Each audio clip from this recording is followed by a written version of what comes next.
నాడీ జ్యోతిష్యం ప్రకారం మగవారి జాతకంలో శుక్రుడు బుధగ్రహంతో కలిసి ఉంటే జాతకుని భార్య స్నేహ స్వభావం కల వ్యక్తిగా ఉంటారు. ఆనందంగా గడపడాన్ని వీరు ఎక్కువగా కోరుకుంటారు. వీరికి సంభాషణా చాతుర్యం కలిగి ఉంటారు. ఎటువంటి క్లిష్ట పరిస్థితులను అయినా అధిగమించే శక్తి కలిగి ఉంటారు. అందరినీ సమదృష్టితో చూసే గుణం కూడా ఉంటుంది.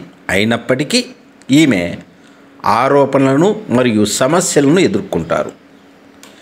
చదువు గొప్పగా ఉండకపోయినప్పటికీ ఈమె చాలా తెలివైన వారు.